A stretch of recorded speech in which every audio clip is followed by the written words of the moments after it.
السلام عليكم ورحمة الله وبركاته ومغفرته.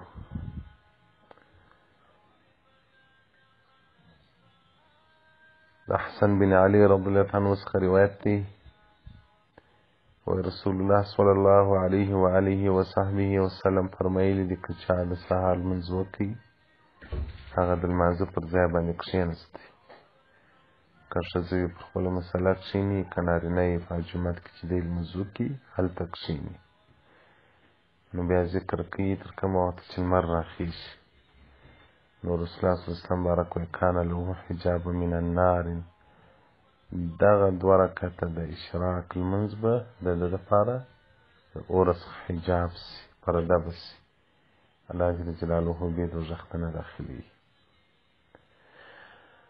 او دغه رنګه د رسول الله صلی الله علیه وآله وصحبه وسلم څخه روایت دی چې که چا دوه رکعته د اشراق لمونځ وکړي پر هغه ځای باندې چا دی د سهار لمونځ وکړي کښېنستی، حرمه الله علی النار، الله بیا پر اور باندې جسد حرام کړي.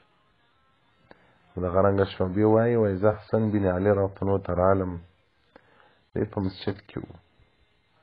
عبدالله بن زبیر یو استازی راستولی و، خلک یې غوښتل چې راسي.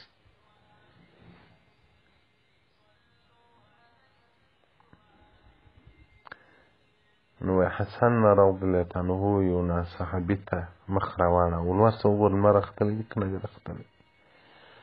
صحابي چې راووت ویل یا ابن رسول الله لمر نه دی راختلی، د رسول الله صلی الله علیه وسلم زوی لمر نه دی راختلی، ځکه پر مسیح باندې د زوی اطلاق کېدی سي. حسن راته نو بیا یې ساعت ځنډ وکړي، بیا یې وویل سړي ته اخرج فانظر، وګوره ووځه لمر راختلی دی که نه دی راختلی. هغه نفر راغی او حسن راته مبارک لمر نه دی راختلی. یو ساعت بعد چې لمر راپورته سو، حسن راته ولاړ سو، دوه رکعته لمونځ یې وکړي. بیا په صحابه کرامو مخ راواړوه چې رسول الله صلی الله علیه وسلم بارک څخه مې اورېدلي دي چې رسول الله صلی الله علیه وسلم بارک فرمایلي دي چې څوک چې د سهار لمونځ وکړي، ښځینه په کور کې، نارینه په جومات کې، په خپل ځای باندې کښېني، د الله ذکر کوي چې لمر راوخېژي، دوه رکعته لمونځ وکړي، الله جل جلاله پر هر رکعت باندې زر زر بنګلې په جنت کې ورکړي، او په هر بنګله او قصر کې به زر حورې وي، او د هرې حورې سره به زر خادمانې. وکان عند الله من الاوابین، دغه څوک به په نزد د الله د اوابینو څخه سي. اوابین هغه څوک دي چې الله جل جلاله یې بخښي.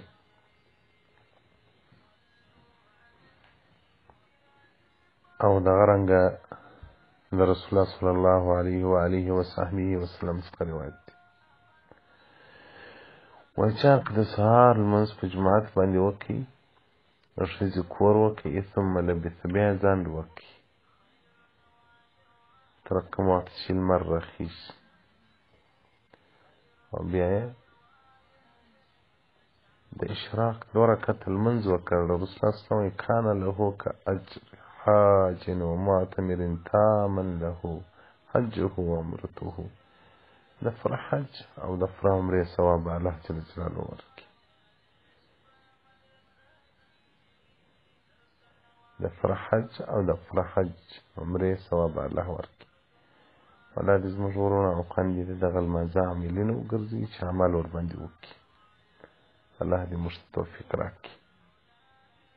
حدیث رقم 111 تر 111 پورې، صفحه 159، باب نمبر 14، الترغیب فی فضائل الاعمال وثواب ذلك، د ابن شاهین چې په 299 کې وفات شوی دی. والسلام علیکم ورحمة الله وبرکاته ومغفرته.